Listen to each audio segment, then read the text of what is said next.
Olá a todos, estamos aqui para fazer a leitura do relatório do mês de março do TEP. Esse mês de março, em função dos últimos acontecimentos referente às lojas americanas e outras varejistas que mostraram uma situação delicada de crédito e impactando o mercado de crédito, a gente resolveu abrir por ativo o setor que estão atuando os nossos inquilinos, para, de uma forma, gerar mais transparência para vocês e mostrar um pouco como a gente tem trabalhado com eles. Daniel, tudo bem? Tudo bom, Bia? Tudo. Você poderia comentar um pouquinho desses gráficos e como que está distribuído o setor de atuação dos nossos locatários?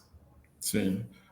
Bom, conforme histórico do fundo, desde a época do IPO e com o advento da pandemia, nós já viemos, ao longo desses últimos anos, mudando um pouco do perfil dos inquilinos dos nossos prédios, de inquilinos menores para inquilinos maiores, tomadores de andares inteiros. Então, já houve um pouco de mudança de perfil, até um pouco depois dos retrofits que a gente fez e tem feito os nossos empreendimentos.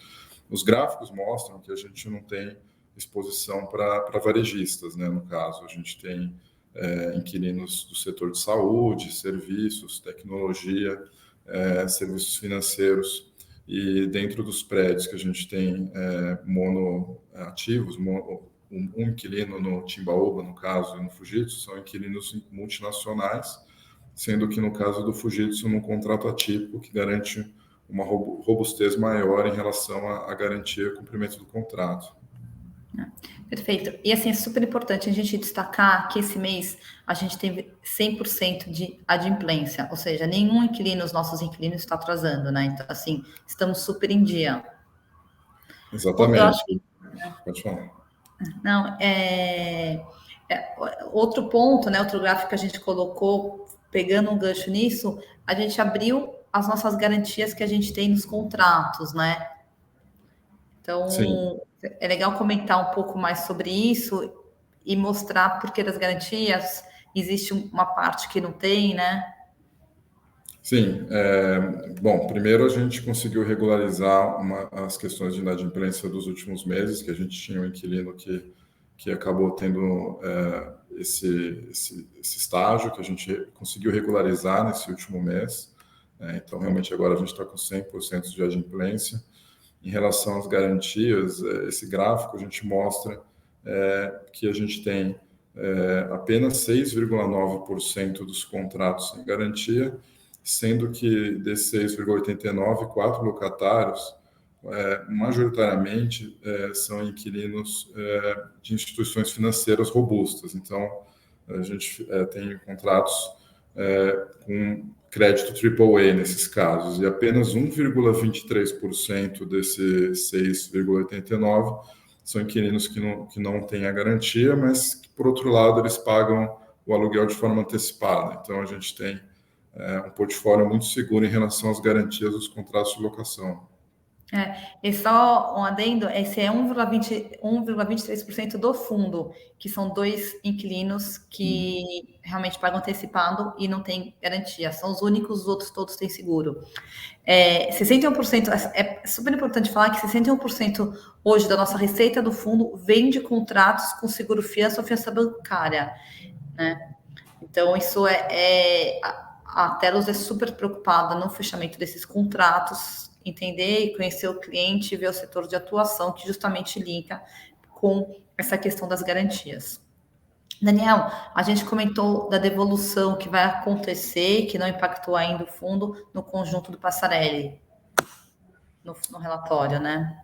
Sim, é uma devolução pontual, é um conjunto, lembrando que o Passarelli tem 6 conjuntos por andar, é um conjunto de 170 metros da Neo BPO, que na verdade é a Sharpen, que é uma empresa do grupo.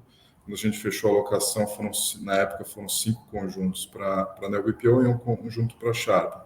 E essa operação específica da Sharpen, eles estão devolvendo, mantém os outros 5 conjuntos na nossa vigência contratual, algo muito pontual, mas houve essa devolução dentro desse mês. E nós temos, por outro lado, 3 conjuntos que a gente conseguiu ter a posse, mais recentemente, em relação do inquilino que também estava inadimplente no Passarelli, que equivale a meio andar.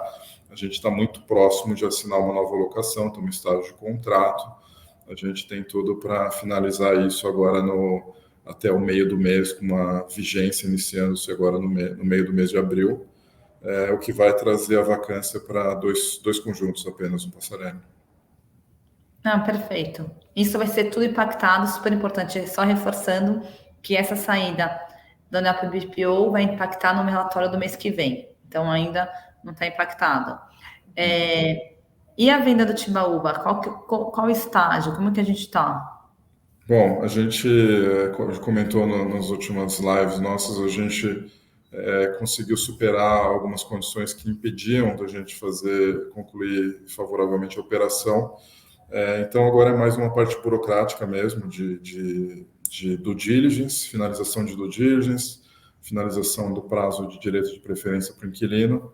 São coisas que estão acontecendo agora durante esse mês de abril, e tudo para a gente concluir essa operação até o final desse mês. Tem mais algum ponto, Daniel, que você julga importante, que a gente não mencionou antes de ir para os números? Acho que a gente tem que comentar que esses recursos, estamos discutindo, mas boa parte dos recursos devem ser para a gente diminuir a alavancagem do fundo. Tá, perfeito. Vamos para os números? Vamos. A gente teve uma distribuição de 51 centavos, a gente está com um dividend yield de 0,77%, anualizado de 9,62%, a vacância em 6,08%, a vacância física, e a vacância financeira em 10,93%. Perfeito. Queria agradecer. Eu queria só reforçar que vamos entrar no mês de abril, tem a questão do imposto de renda, e quem envia para os cotistas a declaração de imposto de renda é a administradora, que no caso é a BRL. Então, podem mandar e-mail para o ri@telos.com.br que a gente direciona vocês para o e-mail certo. Obrigada, Daniel. Obrigado, Bia. Tchau, tchau.